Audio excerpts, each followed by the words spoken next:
seems like it's been a long time since we've played. It seems like we've been practicing for a long time.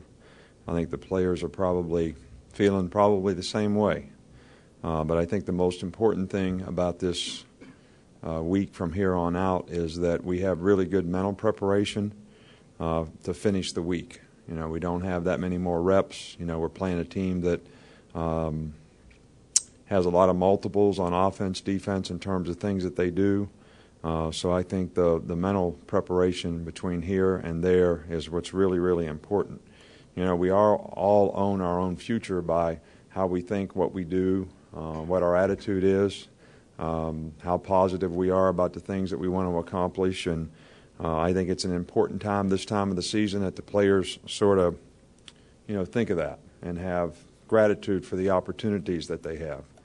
You know, and our thoughts and condolences as an organization and a team, every player, every coach, everybody in our organization, to Nick Bell and his family, Mississippi State player who was friends of some of our players. You know, it's you always feel badly when a young man who has such great future doesn't get the opportunity to fulfill it.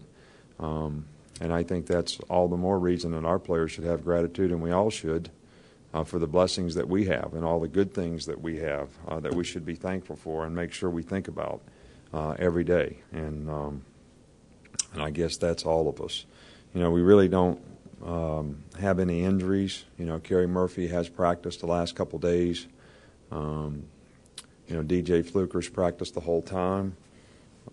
You know, we'll continue to evaluate the right tackle situation and decide probably as late as the game who will play there. You know, I think to some degree, you know, DJ's able to practice. Is he 100%?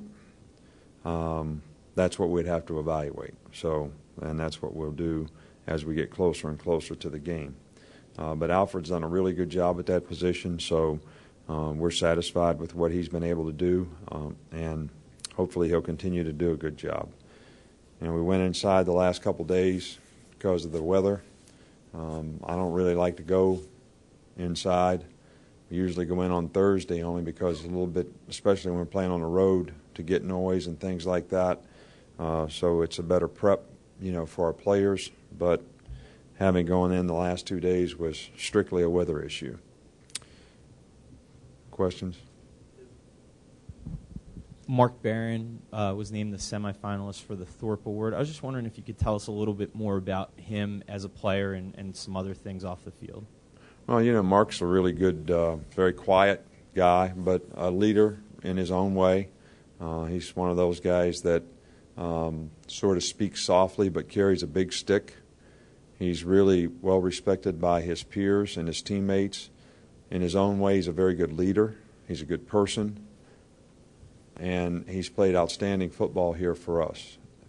Last year had a phenomenal year, as well as this year. So, you know, he's one of the leaders on our team in terms of production points and making plays and doing the right things. And it's important to him. He pays attention. And he's really one of those guys that I think does everything that he can do to help our team be all it can be. And he's shown a lot of maturity and leadership this year with a lot of young guys around him, and that's certainly been appreciated by all of us. Coach, I have two questions for you. The first one, in terms of the mental preparation, Marcel Darius told us earlier in the week that he felt like in the second half of the Tennessee game that it really all clicked, offense, defense, special teams.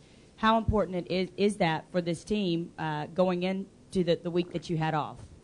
Well, I think that the thing the players need to realize is, you know, we probably played better at Tennessee because we practiced better. I think since the South Carolina game we've been practicing better. We have a little better attention to detail, a little more focus, a little more energy, a little more effort, finish plays better, do more little things right that helps guys improve. And I think that's the important thing that the players need to realize, that hey, if things came together and we played better, you know, our best game is still somewhere out there. When it's ever going to come, I don't know.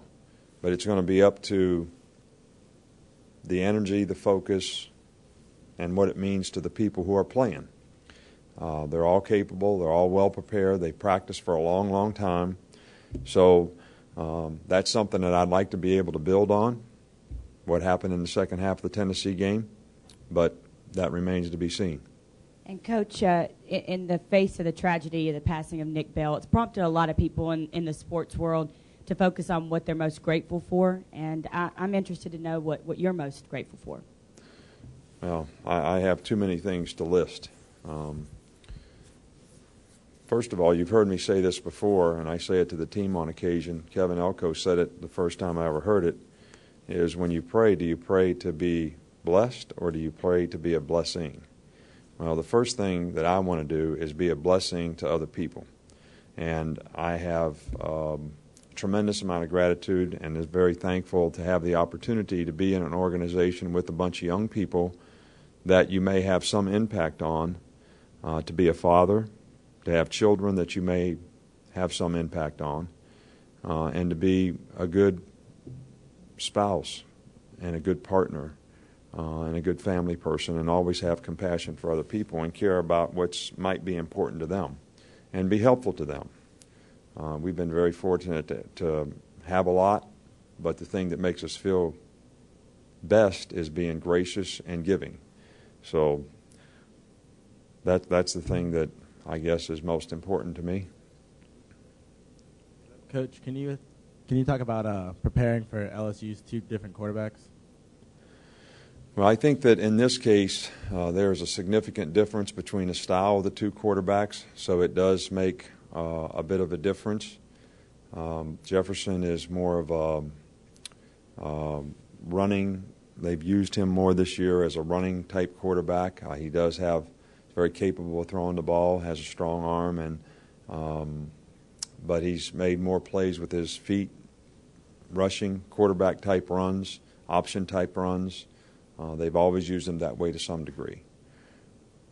I think Jarek is more of a passer, even though they run some of the same plays. He's really a good passer and is probably the classic drop-back style quarterback. You know, he gets rid of the ball quick. He's obviously a pretty bright guy, gets it to the right guys in the right places. So there's a little bit of difference in terms of what they do when they're in the game and how they play.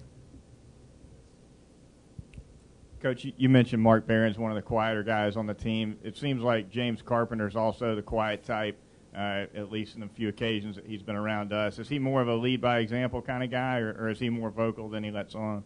Well, I think James is really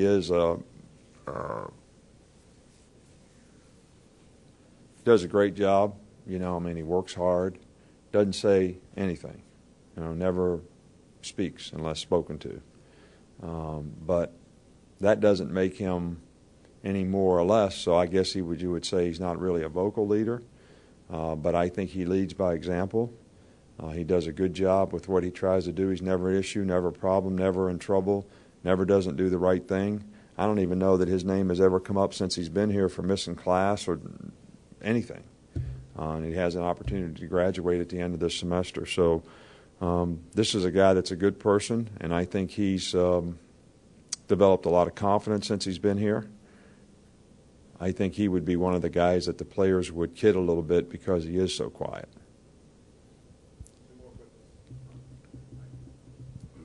I wonder if you could speak to the progress of Phelan Jones, and also if you guys have ever shared experiences since you have a similar background. Not really. You know, we don't really talk about it much. He was there at a different time, but he's done a nice job for us. He did a nice job in the Tennessee game. DeQuan Minzy is healthy again, so we'll have to make a decision on how we choose to play those guys this week. Probably make it tomorrow and practice that way tomorrow. But, you know, Phelan's a bright guy, and we've always worked to get him to play aggressively, and he has made tremendous progress in that, and I thought did a nice job in the Tennessee game. He's a good athlete. He can do all the things that we want him to do, and it's good to have another player gain some experience that, you know, we can now count on in the games in a situation in the secondary where we don't have a lot of experienced players. Coach, you spoken a lot about Greg McElroy and what he's meant to the team, and I wonder, so much this year we've heard about things beyond football that he's accomplished. If you could speak to how that affects the University of Alabama and the football program. Well, I think every big guy here has a responsibility and obligation to represent the university in a first-class way.